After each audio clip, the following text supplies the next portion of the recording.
picture's actually taken from.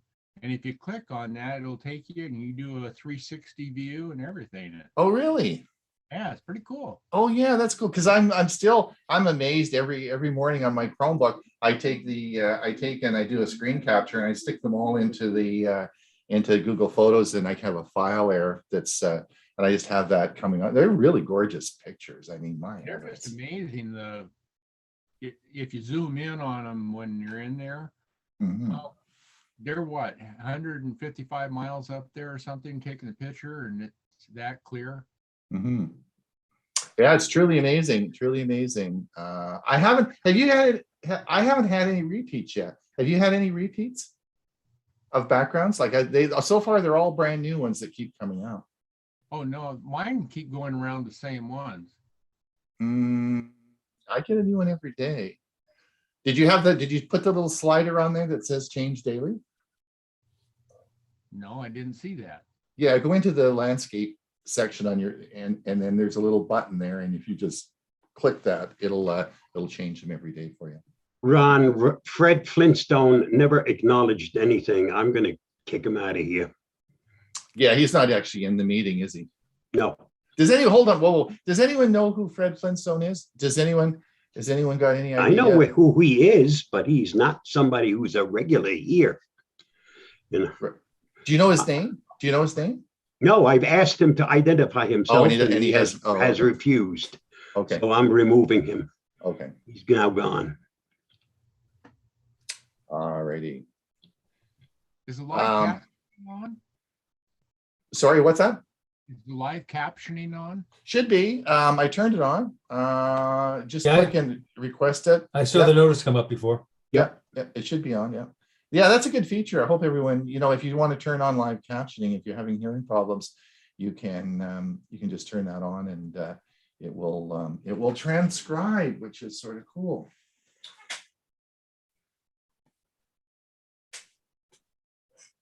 To see it on the Chromebook. I wonder if I have to go on Windows. You may have to turn it on. I'm just not quite sure. I don't have my Chromebook here, but it should be on the menu. Okay. It may not be available on the Chromebook.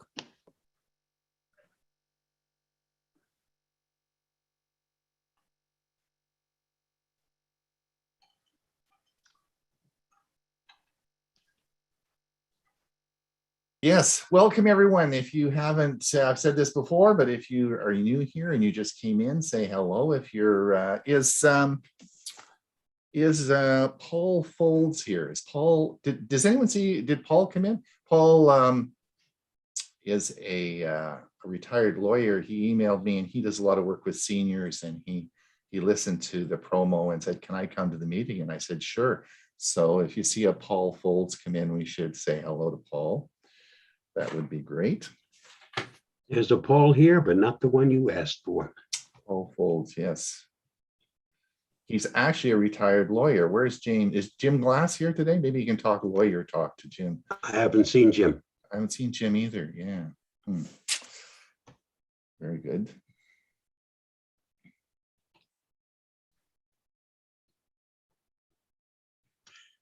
Wow, don't everybody talk at once.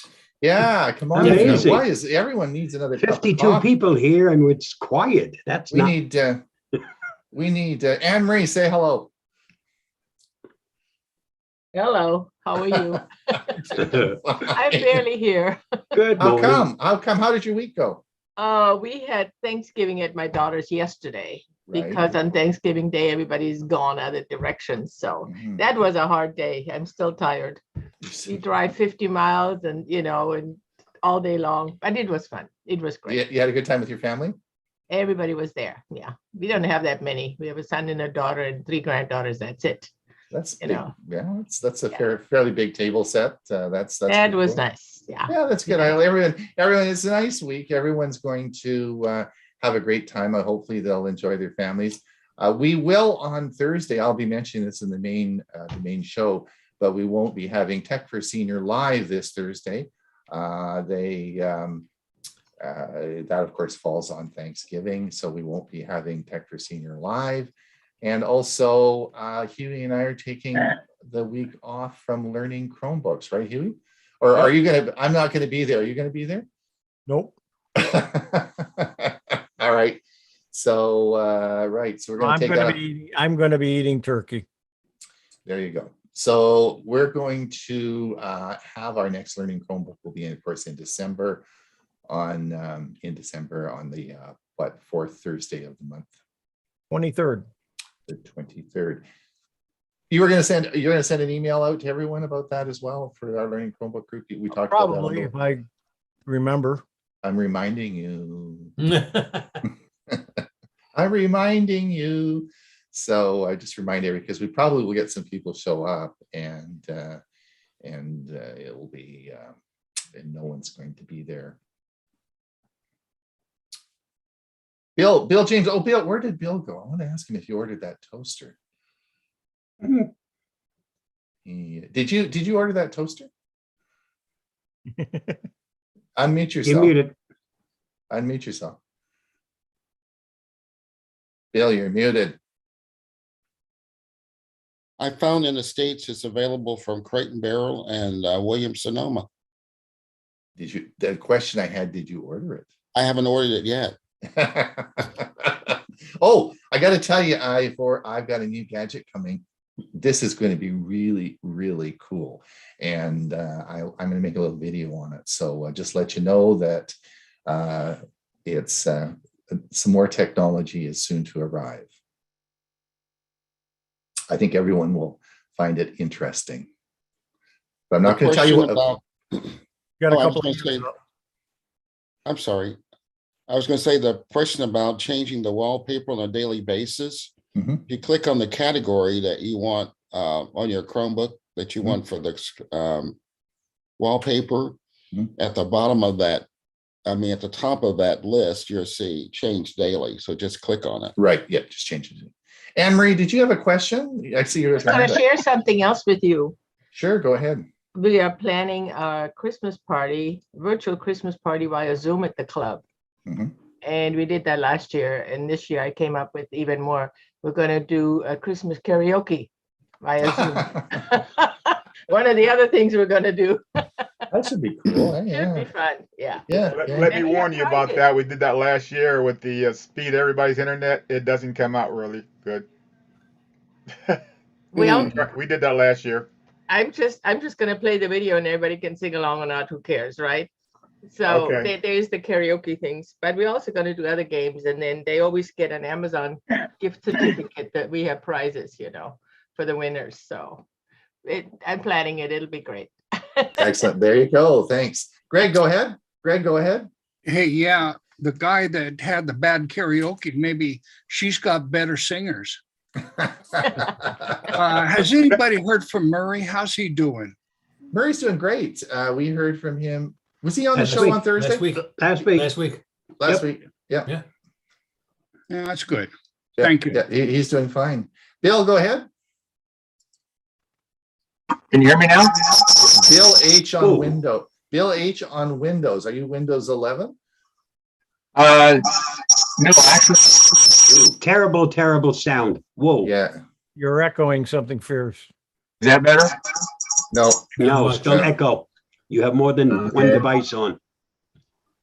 How's that better? Yes. That's better. Yeah. Okay. And since Yeah, you're muted, it's coming in from another source. Yeah.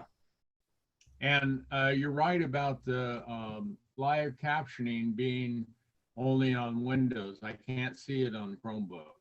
Okay. But it's a pretty cool feature. And if particularly, I know that in our club, our computer club, we always had people who had a lot of hearing problems. So it was always a struggle to figure out how to make this all work. So this is so cool when the live captioning works. Oh, Chris Rosinski's here from Mesa. Are you in Mesa? Yes. Yes, I am. Closed captioning, I turned it on in my Chromebook and it's an option on the bottom. I clicked on it, but it's at least 5 to 7 seconds or more behind, maybe because my connection is slow. Yeah, because I just checked mine and it's spot on. So it's an option. It's an option in the menu, eh? Yeah, but his Yes. timing is off. And Okay. All right. Chris, I was thinking about you this morning. When did you get to Arizona? Last Sunday night at 2:12 in the afternoon. Oh, okay. Okay. Not this Sunday, the Sunday before last. Oh, the Senator. Okay. Oh, So okay. along with Greg, Along with Greg. why am I getting it? Chris has got a background stuff. We'll mute Chris. There you go. So Chris is also is part of Silvercon's computer club. So there was Greg and Chris and Dewey and I, and we're all part of the same group. So we had a lot of fun. Chris helped me with for many years, helped me with Chromebooks. In fact, we were using Chromebooks long before most people knew what a Chromebook was.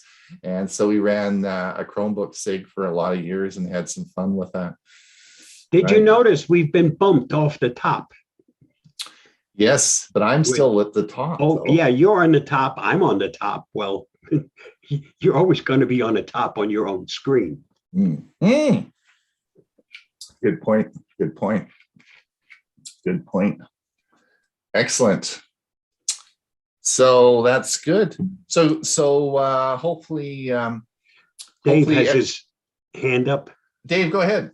Yeah, hey, I'm in the market for a new tablet, and I've always had, Samsung tablets or the Amazon Fire. I've always been against Apple products, but I decided maybe I ought to dabble with an iPad just to learn something different. And I'm curious as to what your thoughts are as far as the Samsung Android tablets compared to an iPad. Different experience. I own all of them. All right. So I own all of them, and I can tell you. Yeah, it's like Bill says, it's a different experience. One of the things you might consider, I don't know if what is it? The Flip 5, which is a Chromebook, turns into a tablet. So one of the things that before people charge off and buy a Samsung tablet, you can get a Chromebook that is a tablet with is that the Flex 5? Yeah, the Flex 5 comes out, the top comes off, so it is a tablet. So you can certainly do that. I have a Samsung tablet. I have the Kindle Fire tablet, and I have and of course, my daughter made me buy the Apple tablet, the iPad, the iPad. Yeah, the iPad. I have that. Your choices there. The Samsung ones are fairly expensive, or at least the ones that I see out there now. It just depends really what you want to do. I think one of the things you should really decide is what ecosystem you want to be in. If you're going to get an iPad, then you're going to go down the Apple rabbit hole, right? So if you have an iPhone, then get an iPad, and then you go down that works out okay. You can have an iPad and not have any of the other devices. I've got an older iPad that I use. I love it because it weighs it hardly weighs anything. It's easy to carry around. It's much easier than any other tablet that I've played with. And even the Chromebook ones are probably they weigh twice as much, pound versus 2 pounds, but which is not a lot, but still it's really nice. And the new mini iPad is highly rated and at a pretty good price. You got lots of choices. Yeah. You got lots of choices. Depends on I think it really boils down to what ecosystem you want to be in. Now, I will tell you, if you're looking for Black Friday, there's lots of great deals, but you will never find a deal as good as the Kindle Fire tablets on Black Friday. I mean, those things go on sale for crazy low prices. So it is depending on what your price structure is, then that's something. The thing I found about the Amazon, the Fire tablets, is that I find them kind of limited as far as what you can do with them. Dave, what I was going to say about that is that I'm mostly Windows and Android, but I do have the iPad, and I found that the iPad has allowed me to expand my the things I can do, because it can do other things that the others can't. And if you buy, in my opinion, if you buy an Android, or you are just kind of duplicating some of the functions you already have. With the iPad, I think you'll get new functionality as well. And you can still interface with the other ones, because the iPad will accept some of the Google apps as well as the Windows apps. And then, of course, you have the Apple that you can also add. So I would go for an iPad myself if I was doing it. Okay, thanks, Bill. Chris, did you have a question? Yes, hopefully the sound is better now. Yes. I have a question about phones. The Pixel 6 came out. Now I hear a lot of rumblings about the 6A and maybe coming out down the road or something. In a few words or less, what is the general difference between the 6 and the 6A? Why would I wait for the 6A and not buy a 6? The answer to that question is, I posted that on our Facebook page this morning. There's a couple of articles on the 6A, and the answer, nobody knows. Nobody knows what the specs are yet. So it is coming out. It'll probably be out in the first 3 months of 2022. And what it will have on it, nobody knows. I have not seen any articles on that yet. In fact, it just came out that there will be a 6A in the last couple of weeks. So it's coming. It will probably have a reduced processor. It probably won't be as fast. There'll be some changes in the camera. It's hard to know. Nobody knows. I saw some mumblings about $350, which is less than the $599, but I don't know what they're doing. It's all speculation. It's all speculation because nobody knows right now. I see no articles on that other than, like me, my 3 is working fine. Am I going to be like Bob and get a 6 Pro? I don't know yet. I don't know. Bob, do you like your 6? Do you like your new one? Yes, I do. Okay. We'll see what happens. And I've gotten lots of compliments on the pictures. So we'll wait and see. I don't know, Chris. Depends on price and depends on what it has. I mean, those are all possibilities. Thank you. Jim, have you got a quick word? Because we're just about going to start the show. Have you got a quick? How come you're so late today? Hello, Chris. I was sick. Anyway, I have a Lenovo Yoga. Yep. And it's small. It's really light, and it handles, the Windows 10 and 11 system. So that's what I would get, because it does everything. It's a flip too. Yep. Thanks, Jim. All right, I think we're going to hold off on the questions now, and we're going to get ready to start the show. Let me just, I'm going to mute everyone. If we have to unmute, we can certainly do that. And then we're going to share my screen.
Code 80 for 22nd, 2021. We have a big crowd today. 86 people in the audience. Thank you so much for coming. I always say we get our enthusiasm from your energy. So we keep making the videos and making the shows because we have so many people come out and watch us each week. We have a bunch of people over on our YouTube channel, so that's great. As you know, the show is broadcast not just to through our Zoom meeting here, but it's broadcast over onto YouTube as well. So if you can't make the Zoom meeting sometime, you can just watch it over on these YouTube side. For those of you over on YouTube, the show will last about 50 minutes just before our music segment. And then if you want to, we'll see how many spots we have open. You can pop over here to the Zoom meeting and you can participate in our question and answer period. And so that's the plan. We have a really great show today for you. Lots of interesting things happening. And we will not be having, because this is of course, is Thanksgiving this week. And I hope everyone has a safe, if you're traveling, travel safely, and that you enjoy your families. We will not be having Tech for Senior live this Thursday. I think Hewie and Bob are eating turkey all day. So is that right, Hewie? Are you eating? You said you're eating turkey. Absolutely. And you know what? If anybody really misses us, they can go back and watch some of the recordings. That's right. We got all those recordings there. They can watch us all day long. We could be the reruns for Thanksgiving. Wouldn't that be cool, eh? Thanksgiving Day special. Seniors all day, all night. There you go. There you go. So that's, and also learning Chromebooks. Hewie's going to be sending out a note for everybody just to remind them that there will be no learning Chromebooks in November. We're taking the holiday in November, and we are going to be back in, what is it, December 23rd, Hewie? Yes. Yeah, we'll be back doing our next one will be December 23rd. So that's going to be pretty interesting.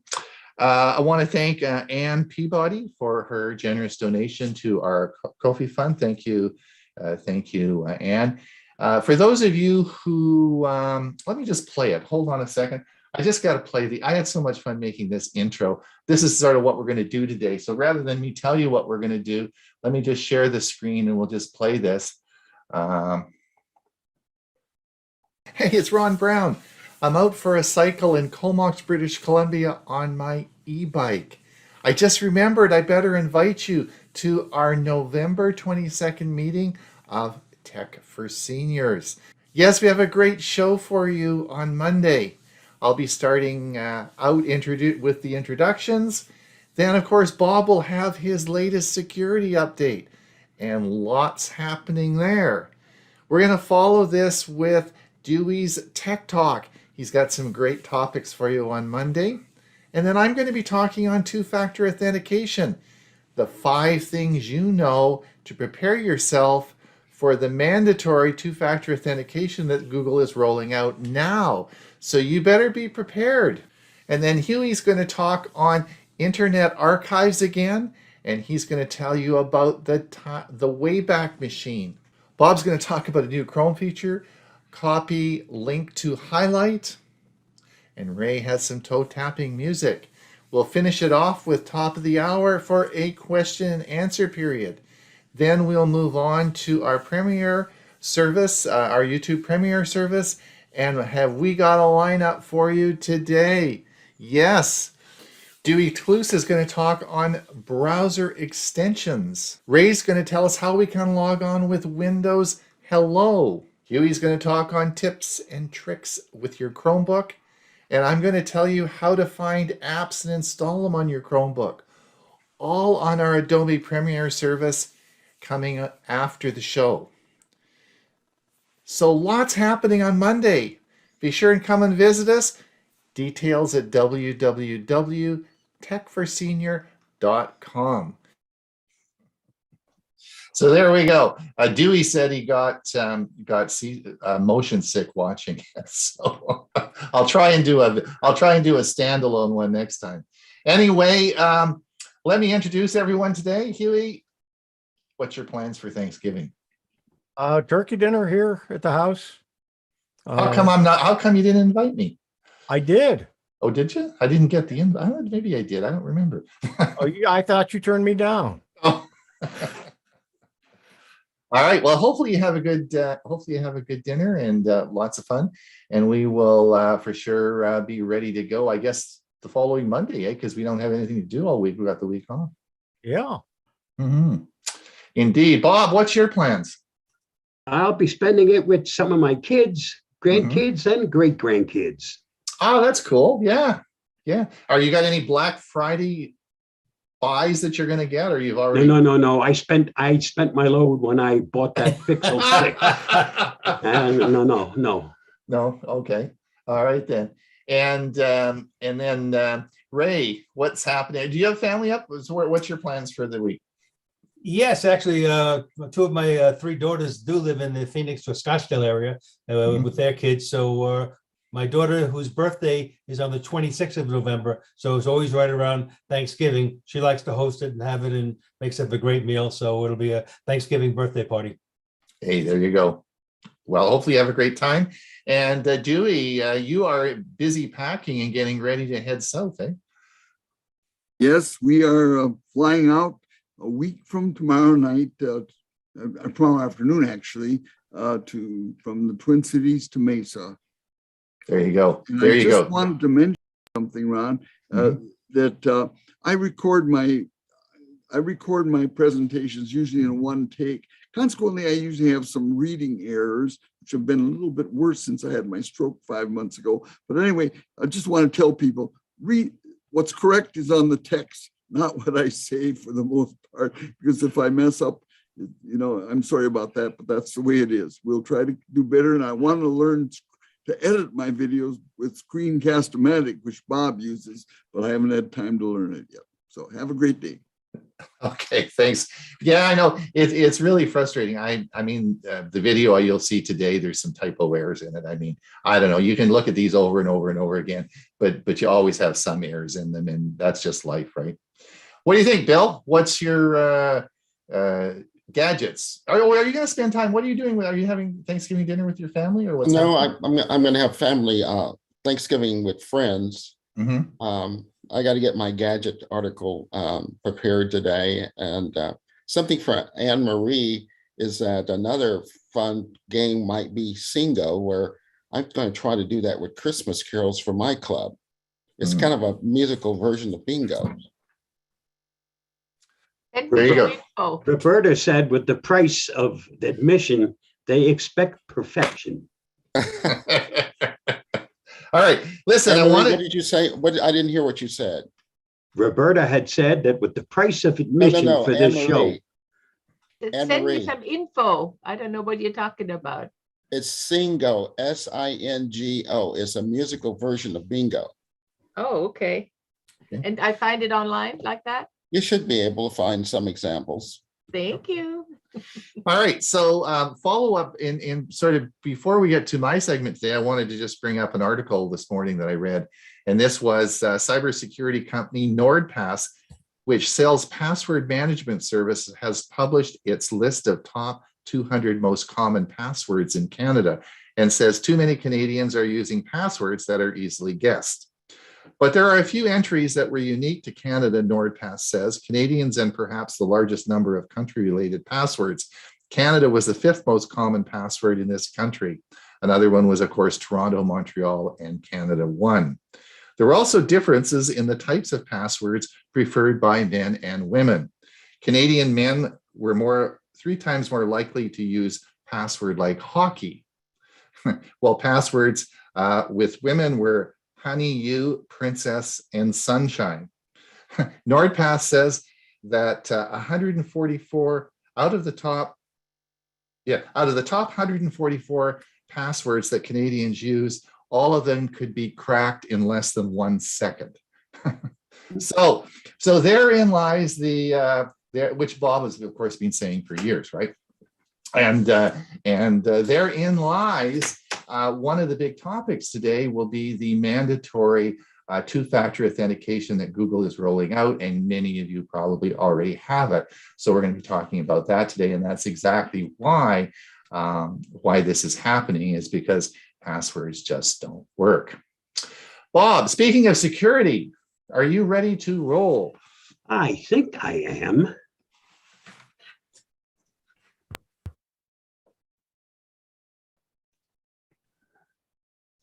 Here is the Avast Security News Roundup for the week ending November 19th, 2021. 10 fundamental rights for crypto users. Cryptocurrency exchange Binance released a series of advertisements that push for more regulations in the crypto world and the establishment of 10 fundamental rights for all crypto users. Crypto belongs to all of us, Binance posted. But there's still work to be done if we want this breakthrough innovation to become part of our daily lives. Like seatbelts in a car, a more regulated crypto market provides greater protection for everyday users. Binance says that these 10 fundamental rights, which start with every human being should have access to financial tools like crypto, should be put in place to welcome the next billion users. The company also urged policymakers and regulators to support a global framework that protects users without limiting growth and innovation. Avast security evangelist Louis Carones commented that while protecting users is always a good idea, this one is backed by company interests as well. One of the big issues with cryptocurrencies is that they can be stolen, he said. We have seen this several times over the past few years, and when that happens, the owner loses everything. That scares people. In most countries, if you have money in the bank, you are protected up to a certain amount. But that's not the case with cryptocurrency. Binance's business is based on trading cryptocurrencies, so they are, of course, interested in having rules that protect people. This way, people can overcome the fear, and Binance can broaden the number of potential customers. I'm fine. Hold on a For more second. on this story, see ZDNet. Metropolis Technologies hides data mining in parking app. A new parking app developed by Metropolis Technologies claims to have re-engineered the legacy parking experience from the ground up, but a look at its 4,000-word privacy policy reveals that users must agree to deeply invasive online tracking across multiple devices. A Los Angeles Times article reported the story when shoppers at a Hollywood Trader Joe's were told to download an app, register for service, and then use that to pay for their parking in the store's garage. The privacy policy says it reserves the right to monitor pages that you visit before, during, and after using the online parking validation app. It also says that the company engages in cross-device tracking, which means it tracks your online activity no matter which device you use. A Trader Joe's spokesperson commented, "This has nothing to do with the store. It's just the parking policy of their building." Plant a tree for every pet picture goes viral. An Instagram post using the new Add Yours sticker informed users that a tree would be planted for every pet photo posted, but the post quickly got out of control. Over 3 million users responded, but the company behind the post, Plant a Tree Company, says they deleted their original post after 10 minutes because we immediately realized the post would grow too big and that we didn't have the resources to plant that many trees. Confusing matters further, many claim that Plant a Tree Company is actually a cadre of scammers who have launched similar empty campaigns in the past, according to Pedestrian. The Plant a Tree Company website does not include any information about the company itself, where it's based, or what it actually does. Google Chrome 96 breaks Twitter, Discord, video rendering, and more. Google Chrome 96 was released yesterday, and users are reporting problems with Twitter, Discord, and Instagram caused by the new version. After upgrading to Chrome 96, users reported errors in their Twitter notifications, with the website warning that something went wrong. Try reloading. Other Twitter users are reporting that GIFs turned black, images not displaying, or videos unable to play. in their place. Twitter shows the same error message reading something went wrong. The issue has been reported to Google in a Chromium bug post where Google employees have started to investigate the problems. Google states that you can fix these bugs in some cases by setting the Chrome flag hashtag cross-origin embedder policy credentialless to disable. There appears to be a Windows 11 issue with Intel audio drivers, which triggers blue screens. Microsoft has confirmed a new known issue impacting Windows 11 customers and triggered 2 blue screens of death on affected systems. The new issue is caused by compatibility issues between Intel Smart Sound Technology, audio drivers, and Windows 11 version 21H2. The company has also added a compatibility hold to block systems with impacted Intel SST audio drivers from being offered the Windows 11 upgrade. The safeguard ID is 368-99911. Customers are advised not to manually update to Windows 11 using the Media Creation tool or the Update Now button if their systems are affected by this known issue until Microsoft addresses the problem and removes the safeguard. For years, it's been a best practice to have separate systems and devices for work and home.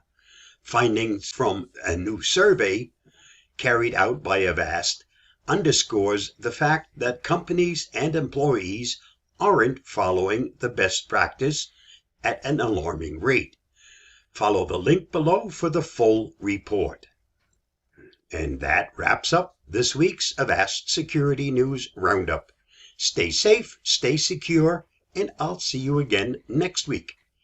Bye-bye. Thank you, Bob. That was great. Dewey, did you want to say anything before I play your segment, or did you mention that before? No, I mentioned it before. Okay, no problem. Okay, let's see what Dewey has to say today. We will let's get to share.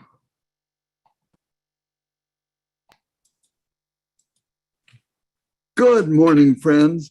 I'm Dewey, and my Tech Talk topic for today is Streaming TV Update Part 2, November 2021. Last week, I ended my Tech Talk on streaming TV by saying, well, I've got a lot more to tell you, but I've run out of time. Maybe I'll just save it for next week. Well, that's today, so here goes.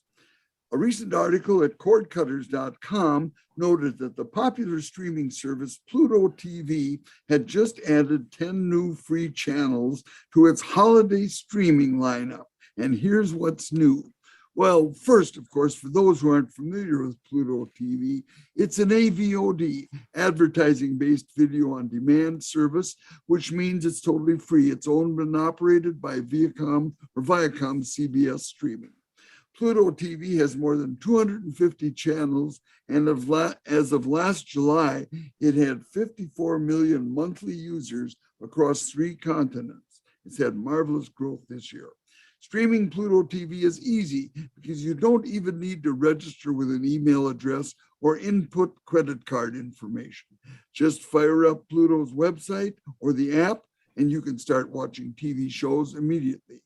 Now, here are those 10 new free holiday channels. Pluto TV Christmas. Watch family-friendly holiday movies and specials. Pluto TV Mistletoe. Holiday romance and dramas 24/7.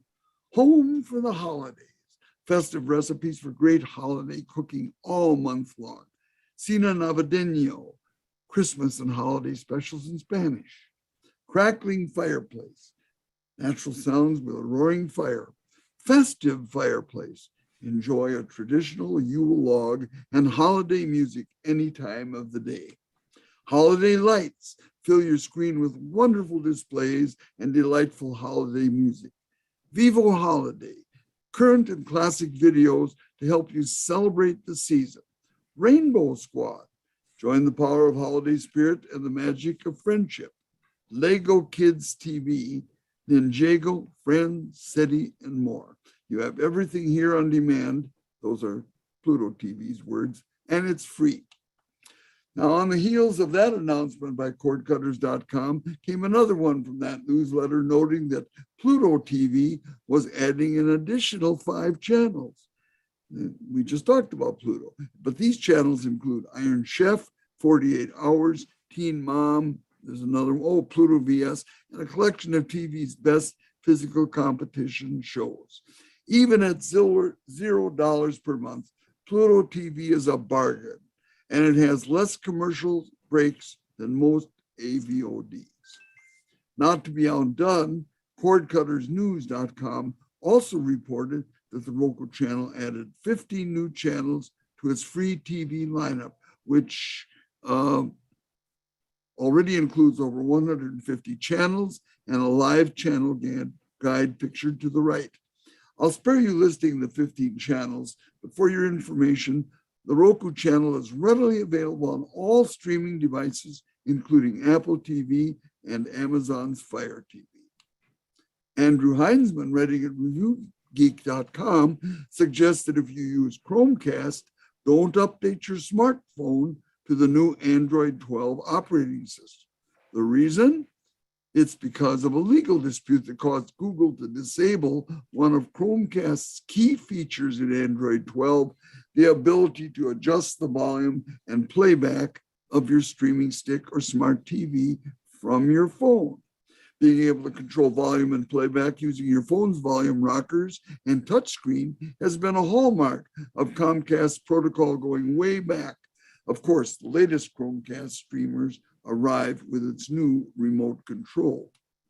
Heinzman speculates the problem may be due to a recent preliminary ruling in speaker maker Sonos's lawsuit against Google.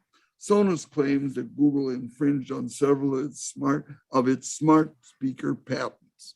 Both features should return in the upcoming Android 12L update. Until then, if you're a Chromecast user on Android 12, you'll have no choice but to control streaming TV's volume from the TV's remote or from the Google Home app. I've often claimed that a streaming device like Apple TV, Roku, Amazon Fire TV, and so forth makes a smart TV even smarter. But now I'm considering altering my outlook on that claim, and here's why. Jared Newman, writing at techhive.com last Friday, appears to challenge us with an article titled Smart TVs versus a streaming player, which is best for cord cutting. Newman says that you might get better performance from a streaming player, but your smart TV software might offer more features. He offers these suggestions to help you decide. First, try your smart TV software to see how it works. Check if it has or can load the streaming TV channels you plan to use, that it doesn't feel really slow to operate, and that you're content with the TV's remote control and menu system.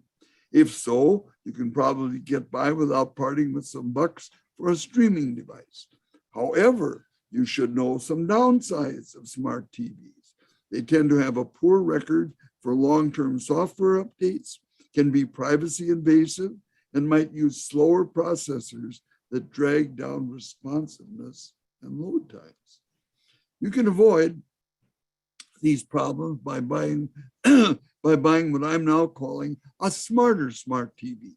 That's one with Roku, Fire TV, or Android TV software built right in. You'll get the same apps and features as their streaming player counterparts. And the more you spend on a smarter smart TV, the more likely its processor will be sufficiently zippy. Shown as a Roku TV made by TCL.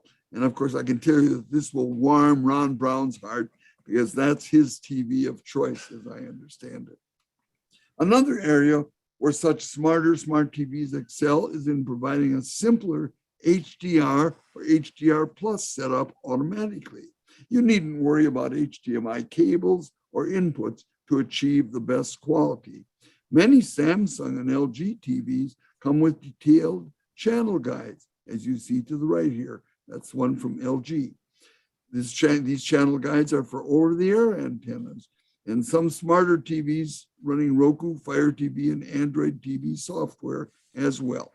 Also, you're able to use a single remote designed specifically for your TV. So those are some reasons why it might be well to use the type of TV Ron uses.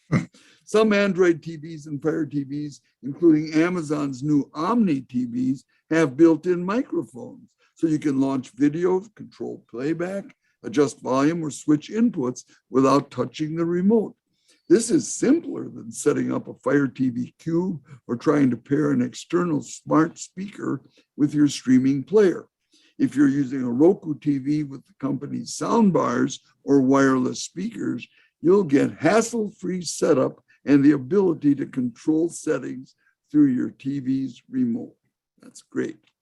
Since Apple doesn't make smart TVs, a separate Apple TV device is the only way to get the most powerful streaming device on the market today, a wonderful streaming player that's refreshingly ad-free. The Apple TV 4K 32 gigabyte model is $170 on sale at Amazon now. Likewise, the NVIDIA Shield TV has no equal if you wanted an Android TV, an Android TV streaming device with the best possible performance. The standard Shield TV, which is at the upper right, is $150 and on sale now for $130 at Amazon and Best Buy. The Shield TV Pro, which is the lower right, it's a bigger model, is $200 and it is not on sale. The NVIDIA Shield TV is powered by a Tegra X1 Plus processor and runs Android TV software beautifully.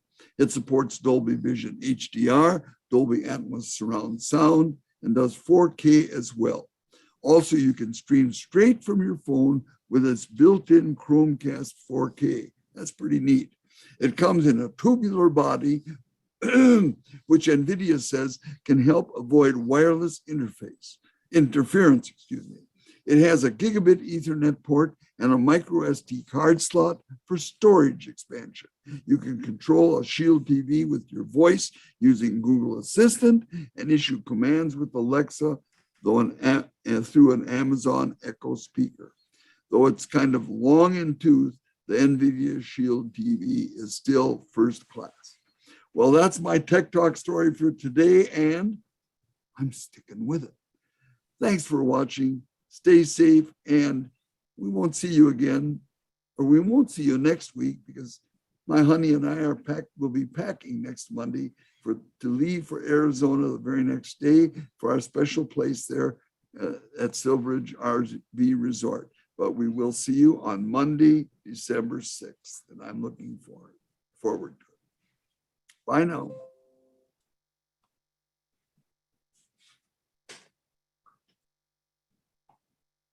There we go. Thank you, Dewey, and we wish you safe travels to Mesa, Arizona. And thanks, bud. We hope you and Joanne have a good trip down. I hear you're going business class. Well, that's what was arranged. We got some American Airlines first class tickets for $371 on sale. An amazing bargain. There you go. There you go. Great. Excellent. Thank you. All right. I'm going to move on now, and we're going to do the first of two videos you're going to see. The second one will be next week. And this is, of course, on two-factor authentication, which is a timely topic because you will, if you do use Google as a service, you will be required to use the two-factor authentication. So let's see what this is all about, and we'll have a look at this video. Ron Brown with Tech for Senior. 5 things you must do before Google enables two-factor authentication. Let's have a look. Two-factor authentication was developed by Google in 2010. Since that time, I've taught many courses on it and helped a lot of people initiate and get two-factor authentication initiated and set up. Despite the ironclad protection it gives your account, there's still only 10 to 20% of people that have really adopted this technology. So Google said, that's it. It's going to be mandatory. And the change has already started.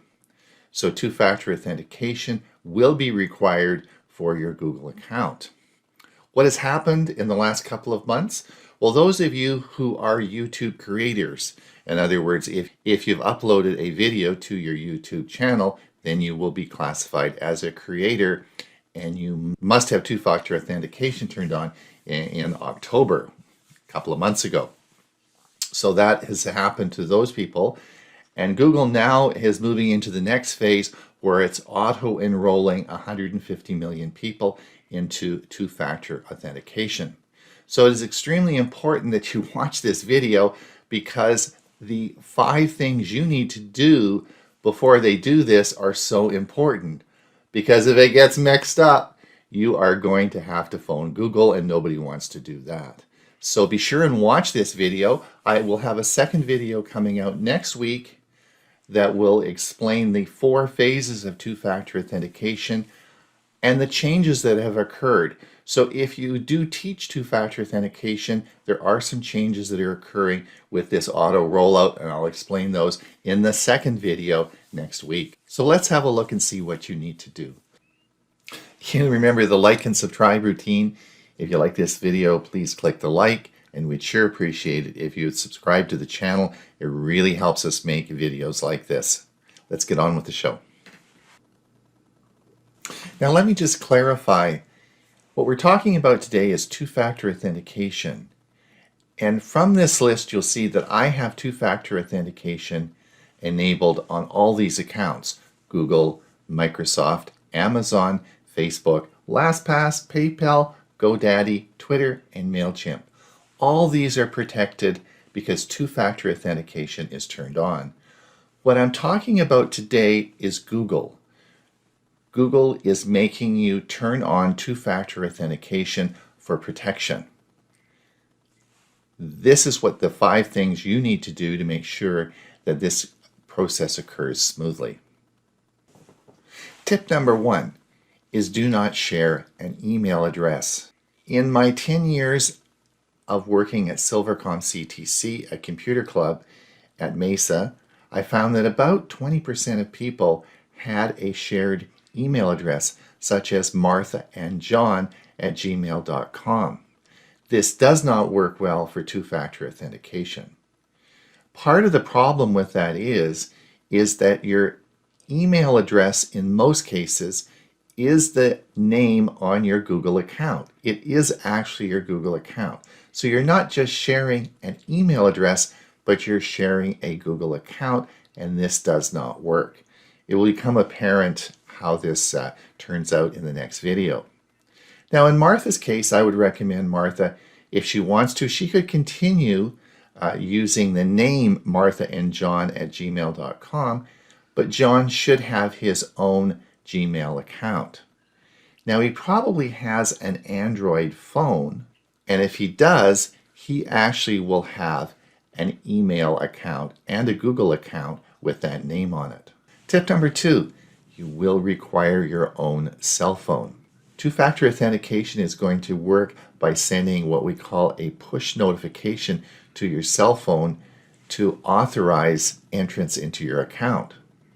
If your wife has the cell phone uptown, then you're not going to be getting into your Google account.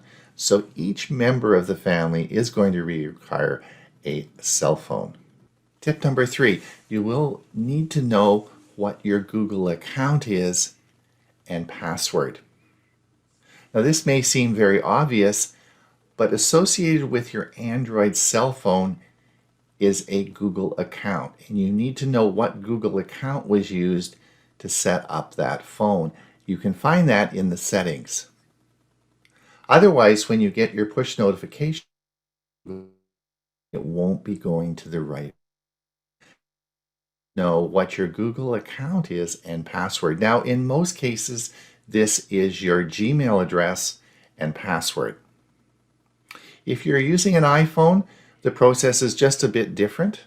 You will need to know what your Apple ID is and password. If you don't, oh my gosh, go down to the Apple Store and see if you can get that sorted out.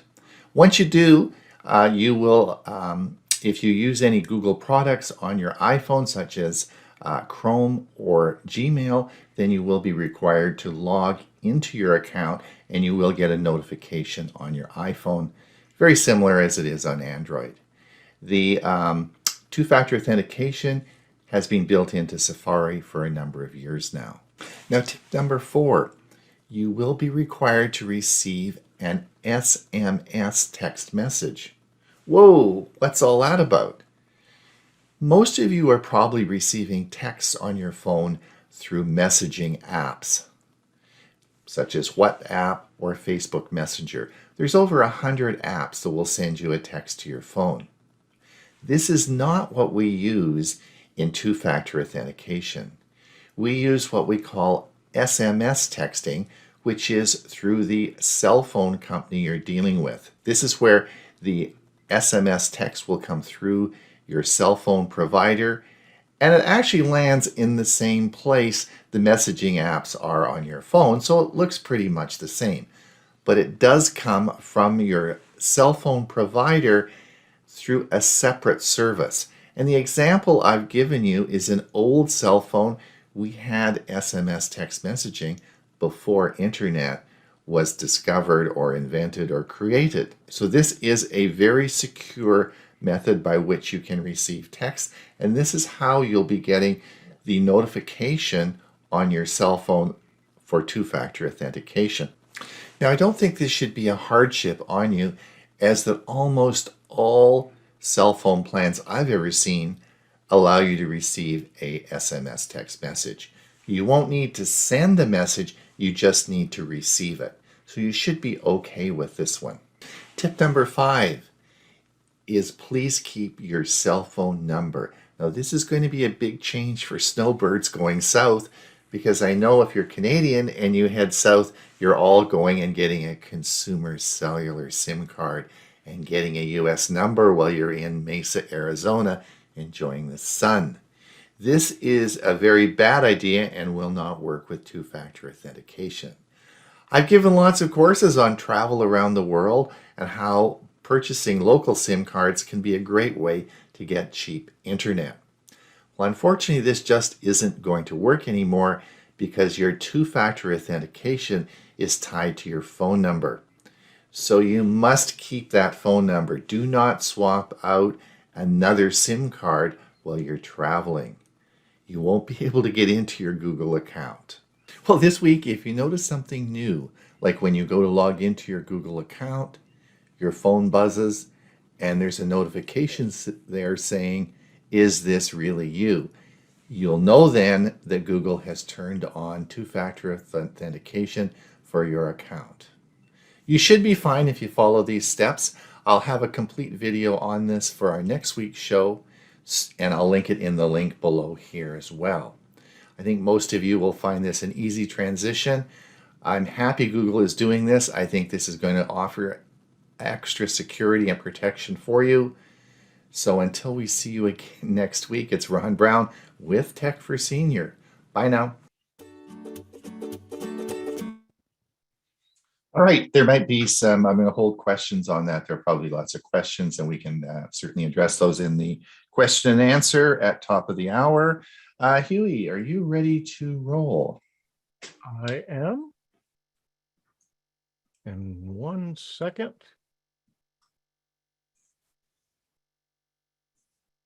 And of course, it's in the wrong place.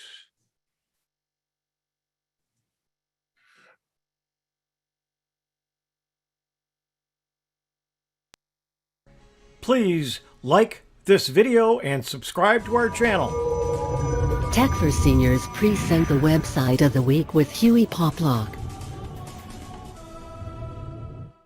I'm Hewie Poplock. The website of the week, number 4, the Wayback Machine.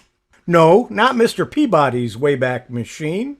It's the Internet Archive's Wayback Machine at archive.org. I mentioned this last week when I talked about the Internet Archive. You go to archive.org and you just type in a URL or some keywords and you'll get the Wayback Machine. The Wayback Machine contains 624 billion web pages.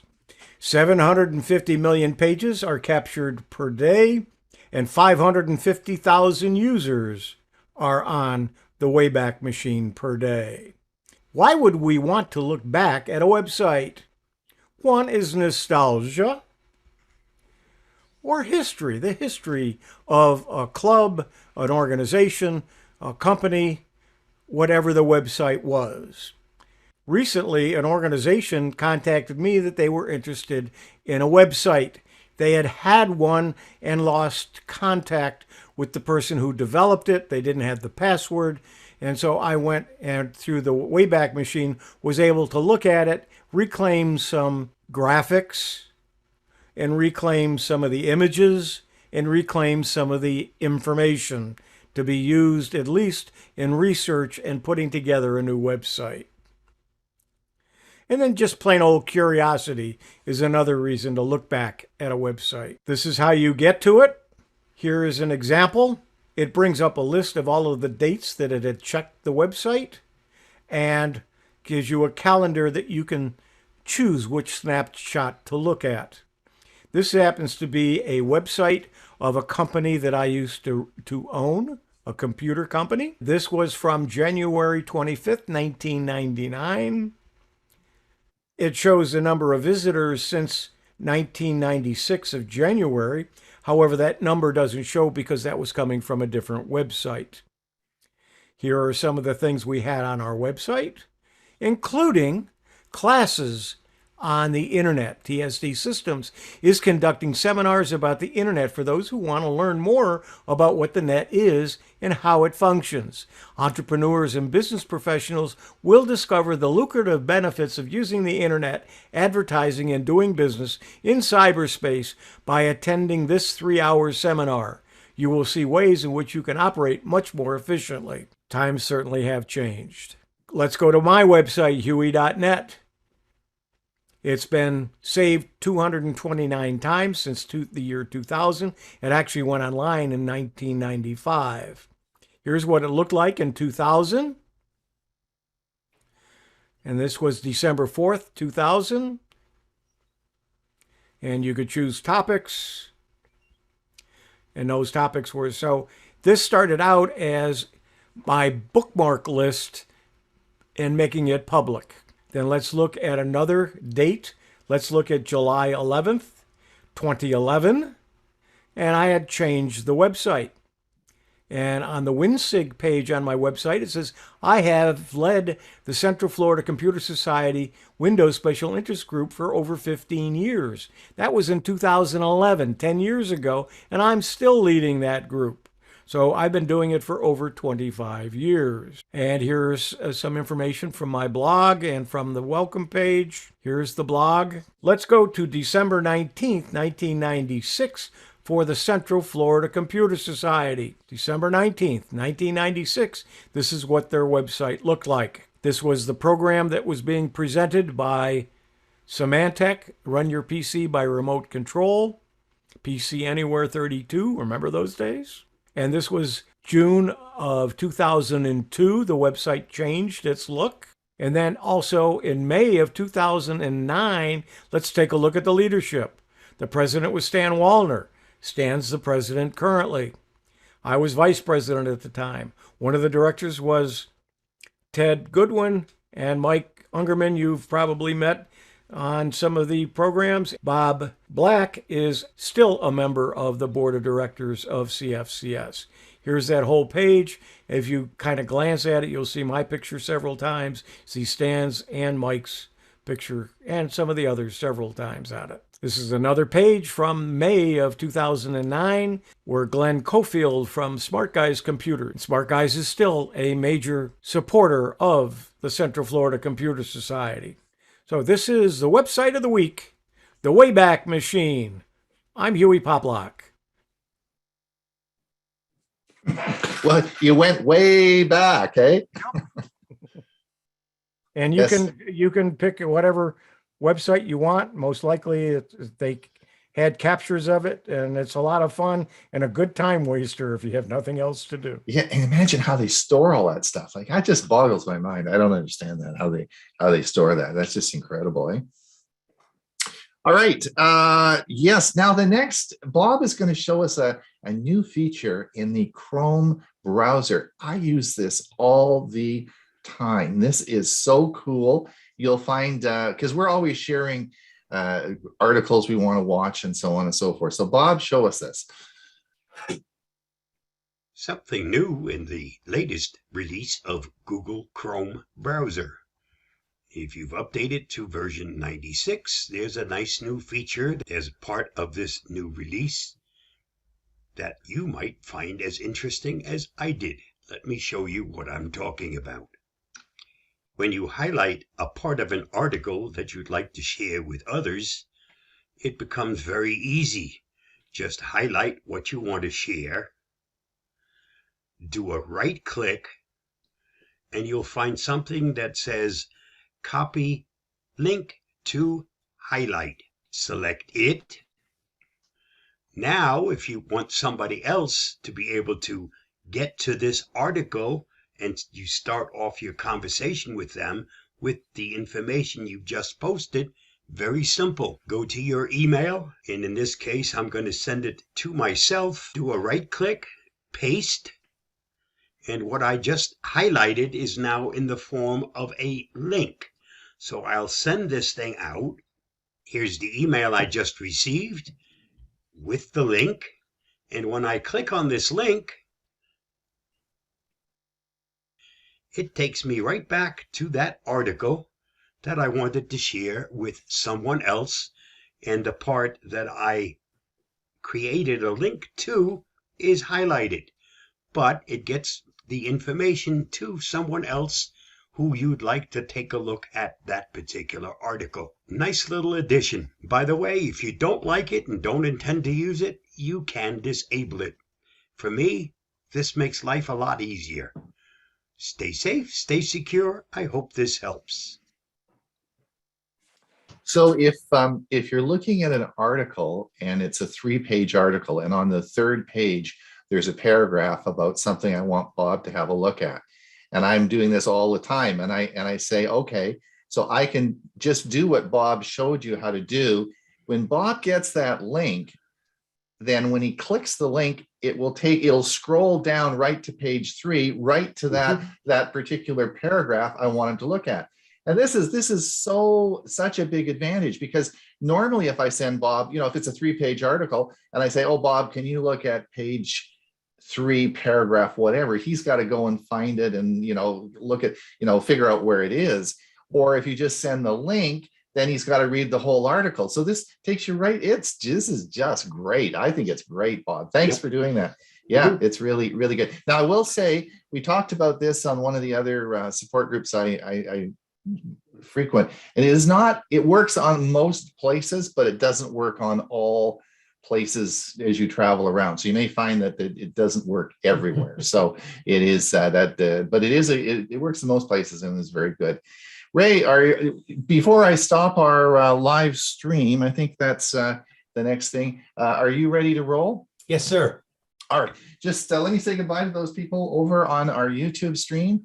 We have 83 people still here, so there's lots of room to come over if you want to pop over and participate at top of the hour in our Q&A session. That's great. Thank you so much for coming, and we will see you next